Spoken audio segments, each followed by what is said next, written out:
music festival. And the meta they're all Monsters of Rock edition of Headbangers Ball. We've got interviews lined up with all the Donnington bands, including an exclusive interview with Whitesnake, all that and as much action as you can handle. Yes, it's the monster of rock on the airwaves in Europe, Headbangers Ball.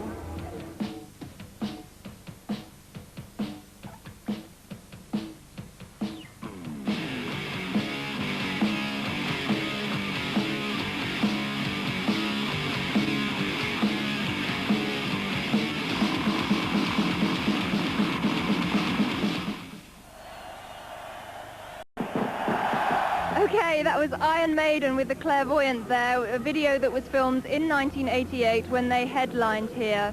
Now, of course, Donnington Monsters of Rock is celebrating its 10th anniversary this year with a predominantly British lineup featuring Thunder, Choir Boys, Poison, special guests AEROSMITH, and of course headliners Whitesnake.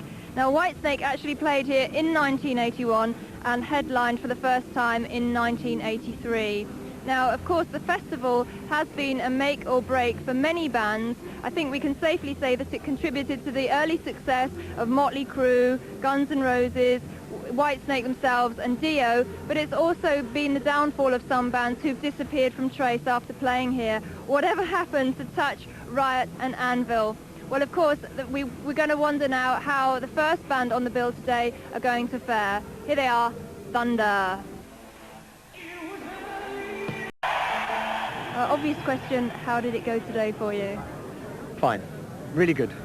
Excellent. Excellent. Thoroughly enjoyed it. Brilliant. Now, what kind of attitude did you have before you went on stage today? I was fine. Some within the band were terrified, it's got to be said. He was terrified. I was fine. You know, varying degrees of excitement, I think. It's a big day. You know? What do you think are the advantages and disadvantages of going on first at a big festival like this? The disadvantages, I think, are the things that other people tell you. And they're the things that are things like, you know, people throw things at you, and they generally don't like the first bands. But we didn't experience any of that. Everybody seemed to be really into it. Thank you very much. And the advantages are obvious. I mean, you know, there's no one to follow for a start, and everybody has to follow you. So we've set the trend. You know? It was great. Now, Snake, you've been to Donnington before, haven't you? What do you think is so special about the festival? Well, I have to say, it's better being here as a player rather than a punter. But what do I think special about it? It's just food? The food's pretty good, yeah. Like I can smell the burgers wafting over now. It smells very good. No, I think it's like, you know, it's a one year event thing. It just, you know, it just goes on. It's a special thing for like the rock business, if you will. I mean, you just have to look round and everybody's here. So I like it because it makes people happy. Yeah, I do. Yeah.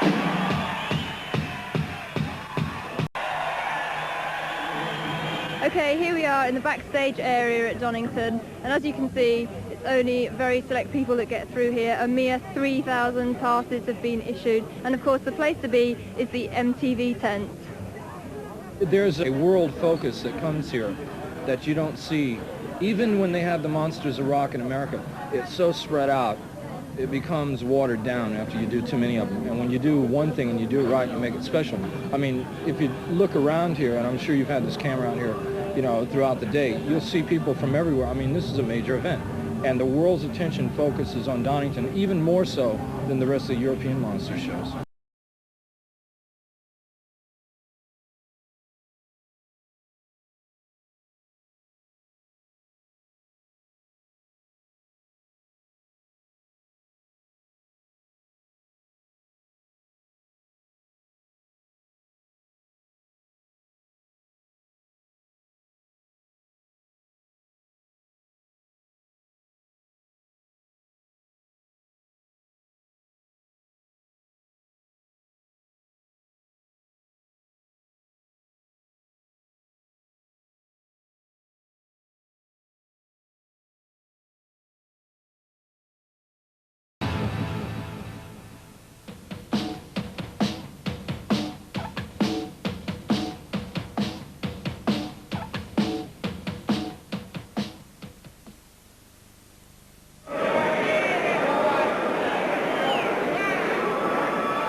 Eddie Murphy You're very smooth. and Nick Nolte I was wanting a chauffeur, Reggie.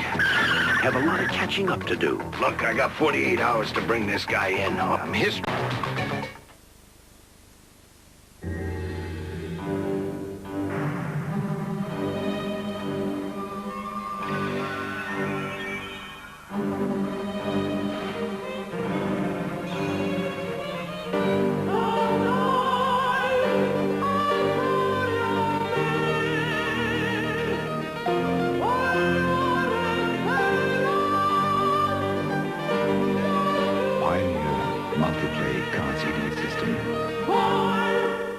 Spend time on shampoo and conditioner.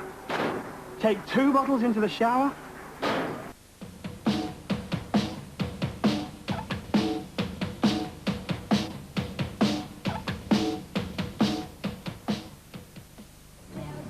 Hi, Stephen Piercy, Warren D. Martini from RAD, and you're watching the Donnington special on MTV.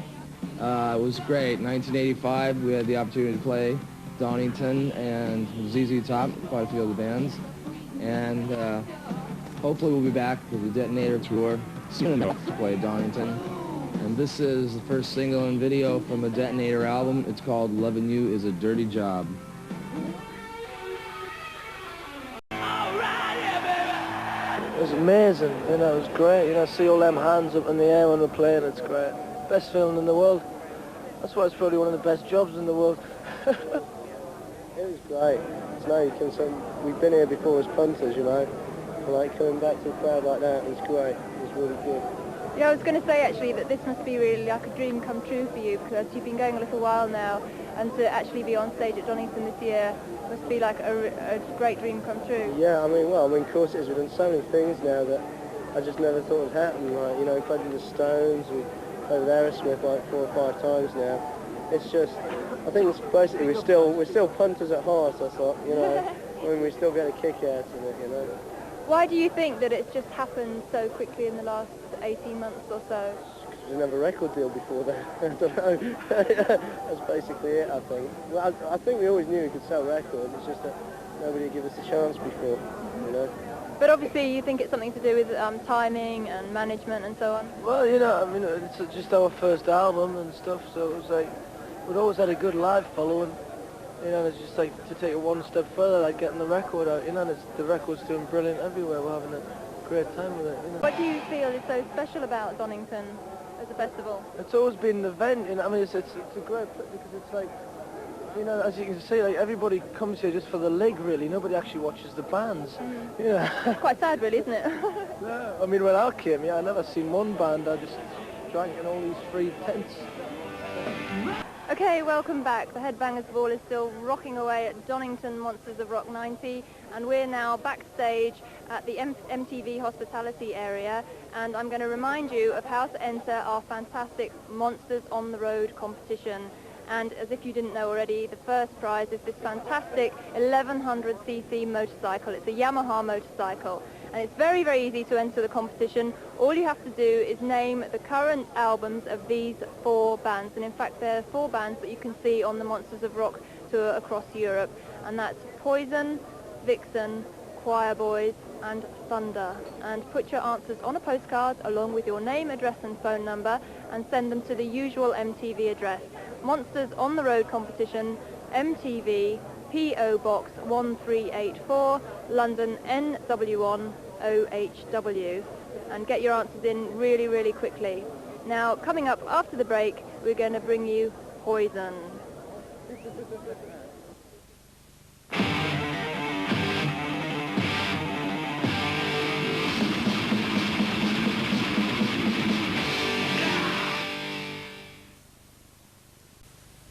Why should you buy Satellite Times? For the most comprehensive guide to what's on satellite TV? The movie previews, the sports coverage, for the sports diary, the interesting articles, or the music features. That's why I buy Satellite Times, the best monthly TV guide. Full details of Sky, BSB, and all your favorite channels. Satellite Times at all good newsagents now. As leader of Bon Jovi, John Bon Jovi has sold 25 million records worldwide.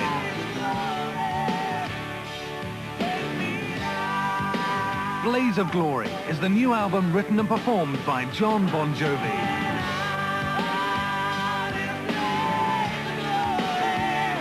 Inspired by the film Young Guns 2, Blaze of Glory, the single and the album. Available now all over Europe.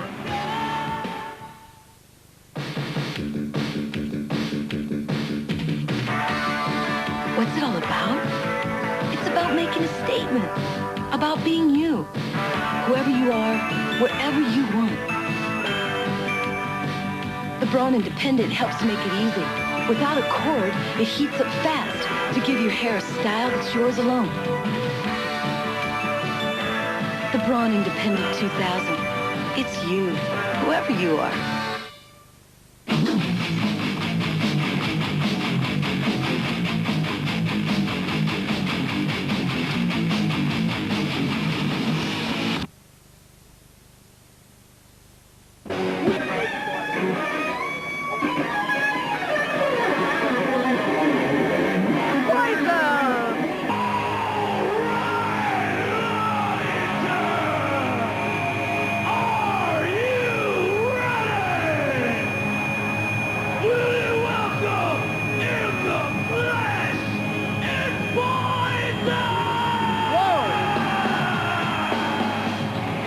What kind of stories did you hear about Donnington before you came here? That you get pelted with bottles of urine quite often. We were rehearsing last week to come to this tour in Europe, and we were rehearsing Audible Sounds of Burbank, and Lemmy from Motorhead was there with us.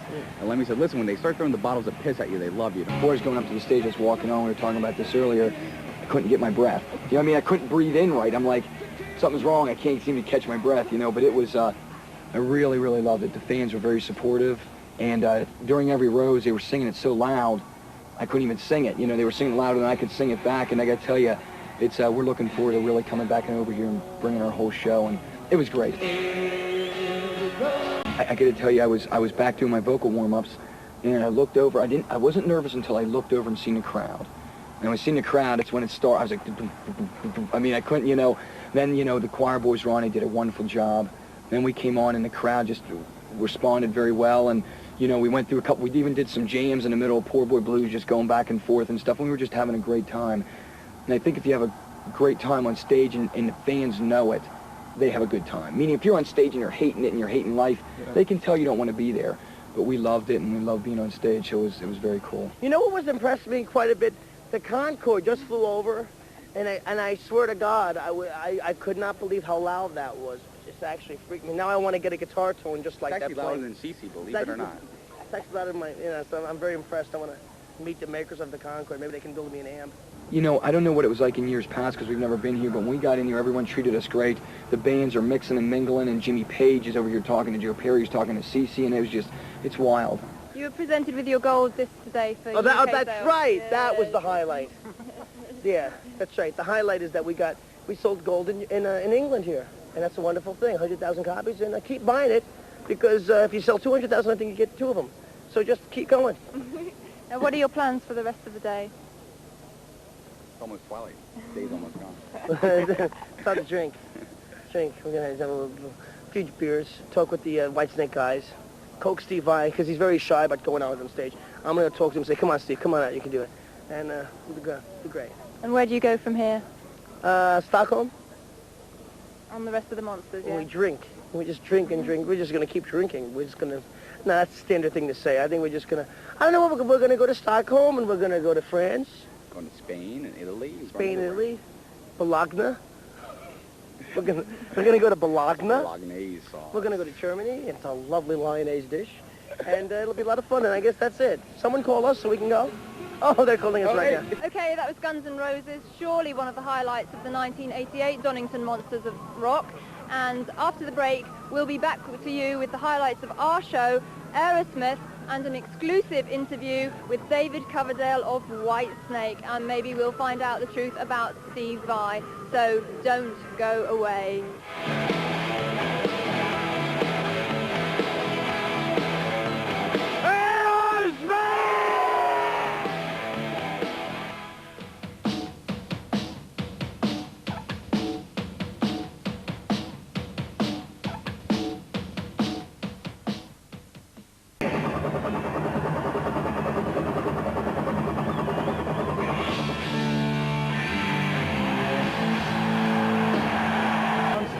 but you know, I'm addicted to adrenaline, so I can't get enough of it. So I was walking downtown by the Ritz-Carlton Hotel, checked in, got my room key, strutted my ass on past, right on up into the elevator. And this fine young thing took a look at me and she said,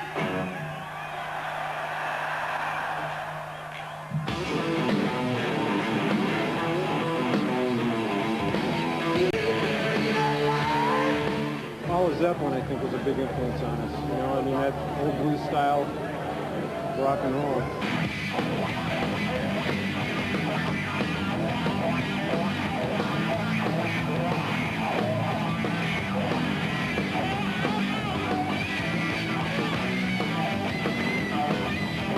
Jimmy Page going on stage, and he still does this one thing. I'll demonstrate for you. He still does this little trick that he sort of gets the guitar and he goes like this, and he did it for me.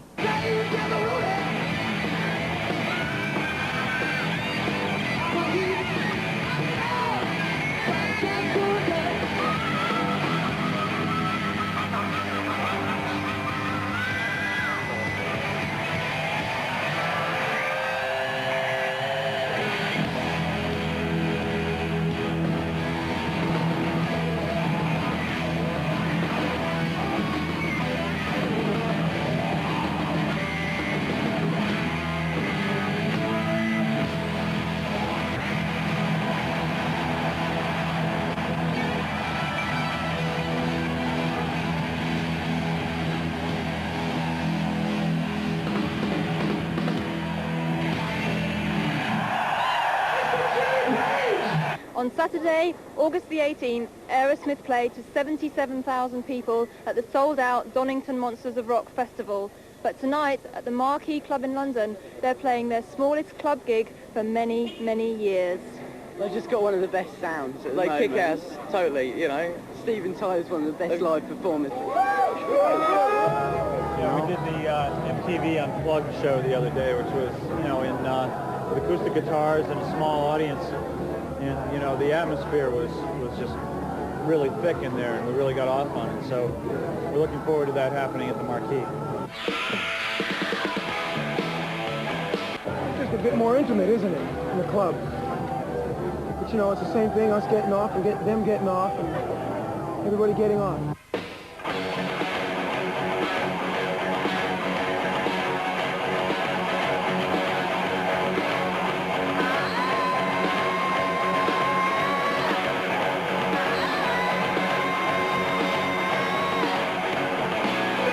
What do we do with our spare time? We gotta play.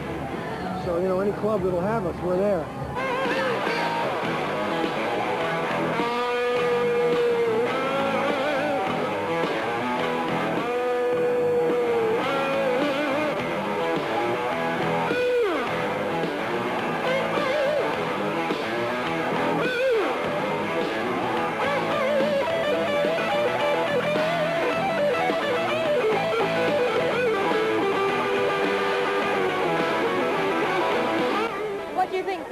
About AEROSMITH? Well, for one thing, the fact that they can come and still play in a small place like this and kick it out even more so than they ever have, I think that's amazing. I hope that we're all doing that well, you know. Well, they're actually brilliant. That's the best time I've ever seen. I've seen them about 4 or 5 times before. It's definitely the best one.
I think that the band, there's more of a camaraderie going on. You know, it's more 90s, so to speak. And after you know, the unfortunate tragedy last year, the bands are a little more aware of everything this year, you know. How many guitars do you actually bring with you to a festival like this? One. No, actually, I don't know. I think my guys got about 10 or 15. How many do you actually end up playing on stage? Oh, about, I play two normal guitars, two normal 7-strings, that's normal. I play the heart guitar, I play a flame guitar, and that's about it. Are we going to see the double neck guitar today? You mean the triple neck? The triple neck. The big red triple neck? The one that's shaped like a heart? Yeah. You know I love to get on stage with a big red heart on. It's a concert, it's an exchange of feelings and passions with the crowd, you know, and the bigger the crowd, and if you can develop an intimacy with them with this kind of environment, then it transcends sex. How have you been preparing for this festival? I haven't. I've just tried to put it in the back of my mind because I tend to get very wound up emotionally and get very nervous about things. Now, is your drive and ambition still as strong tonight as it was when you played the previous 2 times, do you think? I think you'll have to tell me afterwards. I'm just going to do the best I can and hopefully not try too hard, which is bound to diffuse whatever. You know, that's always the problem when you want it to be fun. You know, I tend to try it too hard and pay for it later. So I'm just going to try to pace it. Why do you think that Donnington is so special as a festival? It's British. It's all things British. That's it, you know, and because of the size of the United Kingdom, you have the Irish, the Scottish, the Welsh, and the English coming, and of course, you know, I know there's people from Spain and Germany and France. It's a very European event. You know, for instance, when you play in Germany, there won't be so many British going there. You know, this is a very British event. Do you have one particular memory of a past Donnington that has stuck in your mind? Praying and for the sun to come out and stuff and having my prayers answered. We've been very fortunate.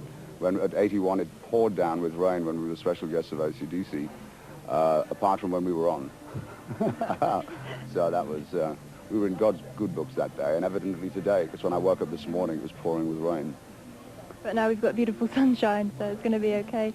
Did you have any say in this year's lineup?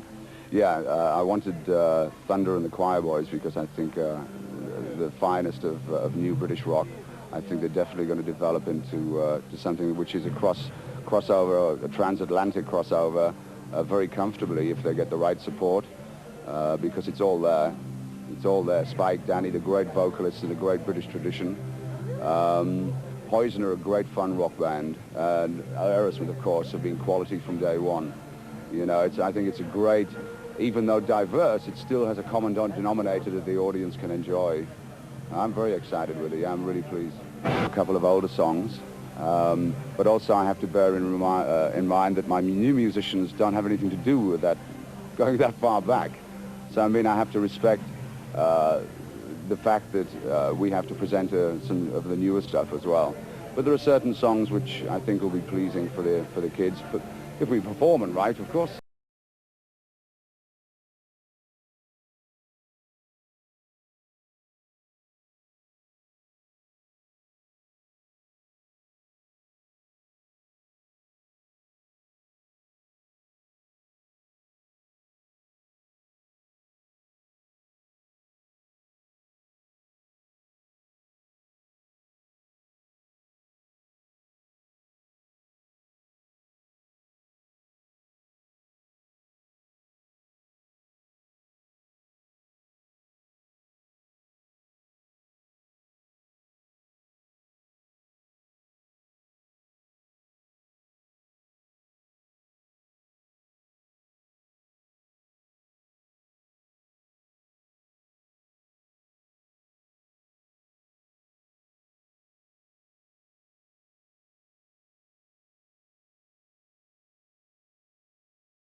it's wild.